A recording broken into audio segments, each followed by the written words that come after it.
Hello, good evening, everyone. This is Rupinder Khurana on IIHM Live, Hospitality Talks. And today we have with us a guest who is joining us all the way from Noida. And he is the owner and director of Kabeer Foods. And they have two couple of outlets in Noida which serve fine dine it's a fine dine restaurant. So it's called Kabeer Restaurant and YOLO. Welcome to the show. Thank you so much, Mr. Kurana. Thank you for having me with us, with you. It's been a great opportunity for me to speak about myself and my entire career journey with you. Fantastic. So it's lovely to have you join us. So, Mr. Kumar, we were just about, before we started off, we were talking about your journey. I'm very interested in knowing, like you mentioned that you don't have a formal education in hospitality, but yet you are in this business because of certain reasons. So I would love to hear about that. Absolutely. So, going back from my schooling days, I did my schooling in Dehradun. I was in a boarding school, and after that, I came to Delhi, my original city, and I did my graduation in the year 2002. I finished my graduation, and my father, who happens to be from the hospitality background, he is a chef by profession, and at that point of time, he was with the Sheraton Abu Dhabi Resort and Towers, and he basically invited me, come over to Abu Dhabi, on a vacation, and that vacation turned into a great opportunity for me. I happened to meet the general manager at that point of time. His name was Robert Van Merendonk, and I was, kind of fascinated by the entire aura of the hotel industry and the essence and the beauty of it. And immediately, I decided that okay, yes, this is the industry, and this is the industry where I would love to pursue my career with. And when you're not from the hospitality background in terms of formal education, it becomes very, very difficult uh, to get to a decent position at the beginning of your career. So I had to start as a telephone operator, or so-called guest service center agent with the Sheraton Abu Dhabi Resort and Towers, and that's where the entire career with the hotel industry began. It's been more than 18 years now, and I'm really, really fortunate to say that I have worked with some of the finest brands globally, which includes the Starboard, which includes the IHE, the Carlson brand, and also I have got the privilege of representing India with the London Olympics and Paralympics in the year 2012. So it's been a fantastic journey so far. Great. Uh, you mentioned that went on a vacation and your father, he called you for that vacation. You went and got impressed and you were hooked that you joined the industry. You learned through experience. So maybe your formal education may not be there, but then what you've learned over the last 18 years possibly is worth its weight in gold. All right. Your experience has led you to, being what you are today.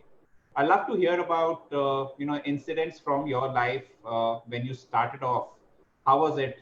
Not having a formal education and joining in. You mentioned that you started off in the telephone department, and that's how you worked your way up, learned along the way, and that's how you have reached where you are today.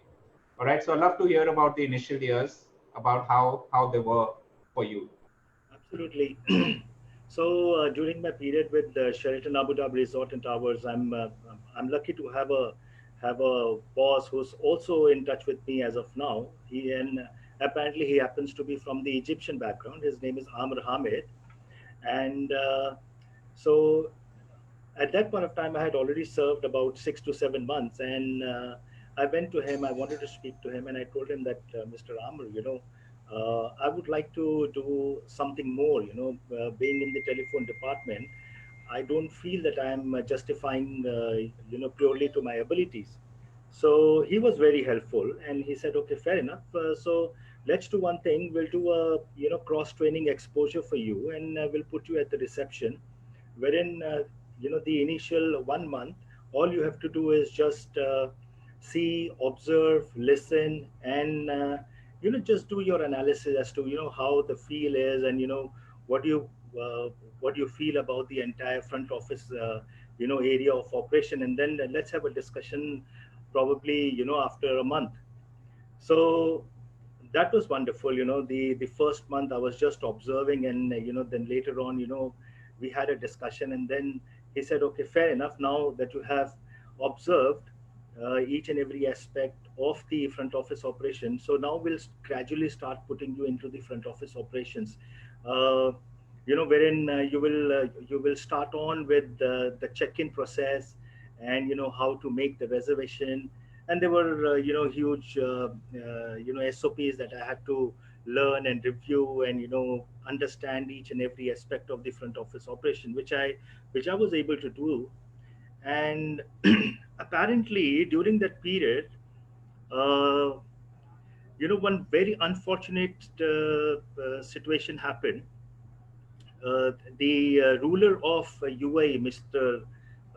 Sheikh Zayed, His Highness Sheikh Zayed, he passed away. And when he passed away, so it's a great crisis for the country, and all the hotels, and there were prominent leaders from all across the globe who were visiting Abu Dhabi. And apparently our hotel was one of them, one of the flagship properties of Abu Dhabi, national hotel companies. And our hotel was full. And there were more than 3 to 5 days of rigorous work because of the occupancy of the hotel, and all the delegates which were coming, and these were all VVVIPs. And that's when I got to learn about just not the front office operations, but also how to handle situations with extreme care. And that was a fantastic opportunity, wherein I learned lots and lots about the entire front office, the guest relations, and how do you handle the VVIP guest and things like that. And then there was another opportunity which was given to me, wherein I was sent to Sheraton, Dubai, on a task force assignment, and that was for a period of 5 months. And again, I was very fortunate, that I was sent to Sheraton, Dubai, a very very unique property, a very different property to where I was working, because Abu Dhabi apparently happens to be a very laid back city at that point of time. I'm talking about 2003, 2004. And Dubai was very dynamic. Dubai business was entirely different. It was more of a corporate, where in Abu Dhabi it was more of a leisure business. So the dynamics of the hotel completely changed for me. So within those 3 4 months, I was able to learn the complete different scenario of the hotel operation, wherein Abu Dhabi, Sheraton, if I'm talking about,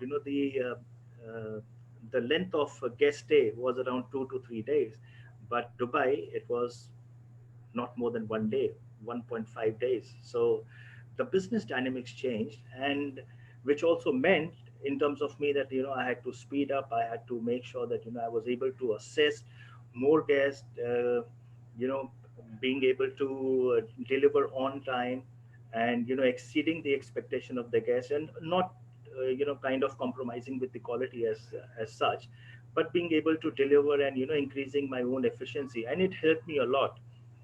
And when I finished my assignment with the Sheraton Dubai, I came back to Abu Dhabi, and I found, wow, Abu Dhabi, it's very very slow at that point of time. I thought, it was very different. And nevertheless, I finished my tenure with Sheraton Abu Dhabi after 2.5 years, and I got a very good opportunity to work with one of the flagship hotels of IHG at that point of time. It was Crown Plaza Dubai, and I went there as the front office team leader. And Sheraton Abu Dhabi was 72 keys hotel with 7 outlets, very luxurious property, a resort hotel. And moving into Crown Plaza Dubai was 573 rooms. So it was massive. It had 13 outlets, My gosh, and it had, everything probably, you can think about. And at that point of time, there was a team strength of around 500. We had more than 100 colleagues only in the front office operations. Wow, what a fascinating journey that was. uh, I got to learn so much about the front office, just not the front office, but starting on from the bell desk to the, there was a new department for me, which I understood. It was the uniform department, wherein the responsibility of this department was just to escort the guests from their limousine and to the room. So I learned about the concept called the car check-in concept, which was very very unique at that point of time in Middle East. Understanding the other areas, such as the guest relations, and how do you build connection, strong, very strong connection with the guest. Uh, I'm blessed to have been working in hotels like that, and till date I have connections with some of the guests, even from that period from 2005. So it's been fantastic. The journey so far is has been one, really really great. Any incidents that you remember from your you know, period in Crown Plaza, Dubai? Any incidents where, you know, which have left a mark, uh, in your journey with Crown Plaza at that moment of time?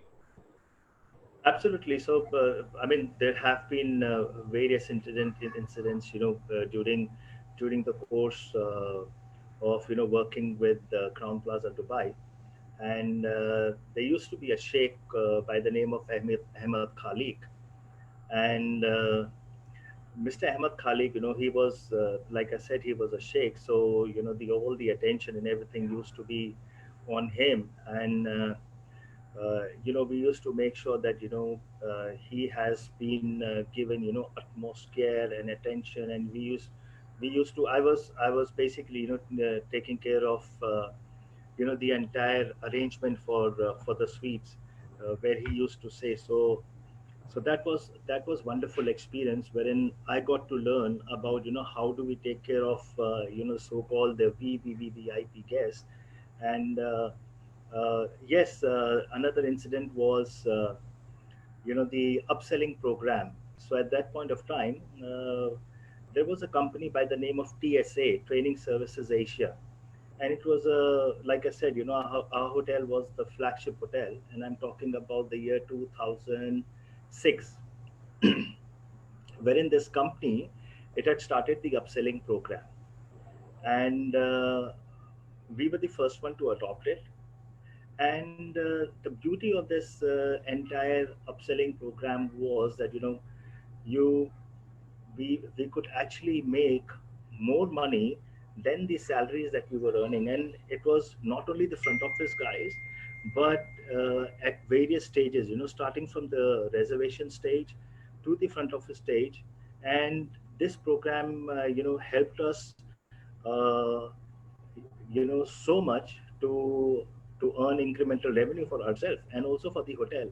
So the during that period, the hotel revenue in the rooms specifically went up by 30%. So that was, and out of that 30%, about 5 to 7%, depending on the way you have been able to sell it, it used to come into our pocket. So that was a great experience, not only for us, but also for the hotels, to make sure that the incremental revenue is coming. So that was wonderful. Lovely. So, at what stage of your life did you decide that you wanted to set up your own business?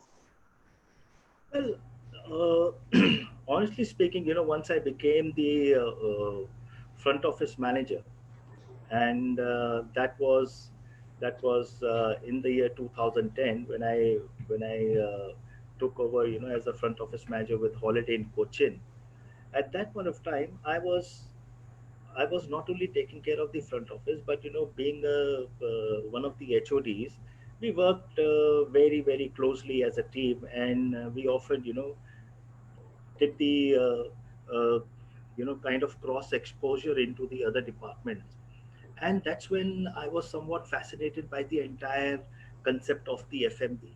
And again, not being from the hotel background, I had to understand each and everything from the grassroots. So I used to always bumped into the chef. At that point of time, the chef was Sanjay Thomas, who is apparently now in Ravis in Cochin. And we used to have good discussion about the food, and how each and every recipe is being prepared, and what is the entire background. And often used to sit down in his office and understand how the cost analysis, the cost trend, and if everything is done, and how do you set up the ingredients into the system wherein your food cost and everything is being assessed. So uh, that was the time when I kind of sensed that there is some kira in me that which always talks about food. And my passion apparently also is I love cooking in my free time. So I thought at that point in time, yeah, at some time if I get an opportunity, I would love to open my own restaurant. So that opportunity came. uh, from front office I became a rooms division manager. Then I went to Crown Plaza Ahmedabad, and Amandeep and I, we were working together at the Crown Plaza Ahmedabad. I was the executive assistant manager, and I was sent on various task assignments into various properties, talking about holiday in Pune, Crown Plaza Chennai, holiday in Chandigarh Panchkula, and holiday in Mayur Vihar. And then finally, after the entire journey with Pan India, I was transferred to holiday in Delhi. And now, and I'm talking about 2 years back when I was working with the Holiday Inn Express in Delhi. And finally, I said, wow, I'm back in my hometown now. This is a great opportunity for me, wherein I could do something of my own, which I couldn't do otherwise, being in the other city. So that's when I started working on this. Now the good thing for me is that my father is also from the F&B background. He knows about the food and stuff, and I had already been into that role of strategizing, and the entire pre-opening of a hotel and restaurant and things like that. So it became, I wouldn't say easy, but yes, it kind of sort of helped us to set it up. We had a discussion amongst each other, and then finally we said, okay, fine, so how do we start it? So the first thing that we had was a space wherein at least we could accommodate 50% at one point of time. And so we started the hunt for the space. So we did that. We found a space, a decent, on a very decent rental, not very expensive, but to kickstart it. The second thing, we thought, okay, let's have a cloud kitchen of our own, wherein we will be making bulk production, and we will approach various bodies. It could be institutional bodies, it could be government bodies, and we will start producing and delivering to all these institutions which are in and around us. Apparently, for me, I'm staying at a place which is very very close to all these institutions. So we have schools, we have hospitals, we have government institutions around us. So it sorts of helps the purpose. So we were able to set up the entire cloud kitchen. Then the next part was doing the recruitment for the equipments, and that was again a cumbersome task. We had to uh, bump into various vendors, do the negotiations, and then finally we were able to procure. So all the entire setup and everything took about 3 to 4 months. Then comes the interior part. So we had to do the interior works. It required investment, as well as time also. But fortunately, I was thinking that it might take about 8 9 months or so, or could probably stretch up to a year, depending on the situation. But then, fortunately, within about 6 to 7 months, we were able to set it up. And the response also started coming in from the guests and the customers. And then we started taking out caterings. We moved into the caterings. We started picking up businesses from nearby. And Today, Kabeer Foods is one of the prominent restaurants in Noida, where we are within a radius of 5 kilometers. So, I mean, no complaints so far. I think being new into the business, I think it's a decent presence that we have received and acknowledgement that we have got. So it's wonderful. The journey has been so great. I know it's been an exciting journey from being a person with no formal education to somebody who's owning a restaurant. That's a commendable journey. And I would like to ask you, there are a lot of people who are also contemplating, starting up their own business. So, what would be your advice to all these people, the budding entrepreneurs who want to, set up their own joint? So, anything that you would like to, tell them? I think, see, I understand that a lot of people want to start their own startup, but ultimately, any business will only flourish if you are really really passionate. And it could be anything. It could be food related. It could be anything at all. So I mean, if we talk about, I'm sure that you must have heard about Wow Momos. So Wow Momos everybody used to have in India. It was a cuisine which was adopted by Indians coming in from Tibet and predominantly from China. But then the differentiator of Wow Momos was that it added various elements. I never heard about a chocolate momos earlier, but Wow Momos does it for us, and it becomes very very simple. So first thing is passion. You really really need to be passionate about what you're doing. Second thing is the concept should be easy to execute. As in, if you have a plug and play model, that is wonderful. I'm talking about stuff like, let's say, KFC, Domino's, or McDonald's, or the Burger King, or there is another one which is called the Burger Sing.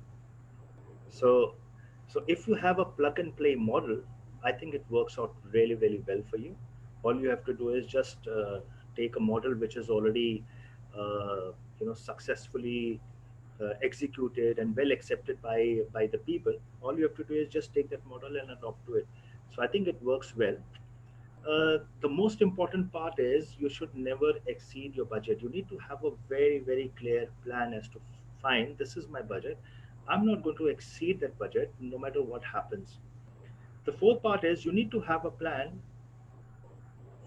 in terms of long term goal, in terms of short term goal. So what are your long term strategies, and what exactly do you want to do, let's say 5 years down the line? Where What is your idea about the concept that you're thinking, and how far are you willing to take it? So, and likewise, you also need to have a short term plan. Within 1 year, what do you want to achieve? And I'm sure that if you have all these plans rightly fall in place, I'm sure you're going to succeed in the longer run.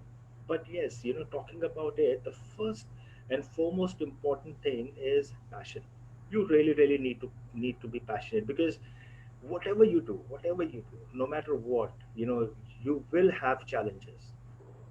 I mean, it's just not a cake walk, for any one of us, because it's a hard earned money, and you need to think at least 5 times, or probably 3 times before you start investing it. It's great, great. People who are thinking about setting up their own business. So great inputs from your end, and I'm sure they're going to be, taking away a lot from this talk that we have had. It's been lovely talking to you, and I would definitely love to, have you speak to our students separately at a different forum. Tell them about your journey. So we shall be getting in touch with you again, and inviting you for a talk. I would like to thank you for taking time out and being on this IIHM Live Hospitality Talk. Thank you so much for coming in, Mr. Kumar. Thank you, Mr. Kurana. It was lovely talking to you, and I really, really wish all the best to all the students out there. And one very important message, because there are a lot of negativity which I can see on various social media platforms, and specifically about the hotel industry and the restaurant industry, the entire tourism and the aviation. But needless to say that nothing is fixed in this entire universe. Something at one point of time somebody comes onto the peak and falls down, but then again we have to continue to strive for it. And I'm sure that the hotel industry and the tourism and the aviations and the restaurant industry, everything will be bouncing back. But all we have to do is that we should not lose hope. And I'm sure that with the help of technology, I think we can achieve anything. So I really really wish all the students uh, best of luck for your career, and let's not lose hope. And all the best to you guys. Thank you so much. That was a wonderful message, a very positive message for all the students over there and people in the hospitality industry. So that was Mr. Anil Kumar Chuniyana. He's the director of Kabeer Foods. And thank you so much for coming in. Bye bye from IIHM Live Hospitality Talks Pune Career Studio. Thank you, Mr. Kurana. It was lovely talking to you.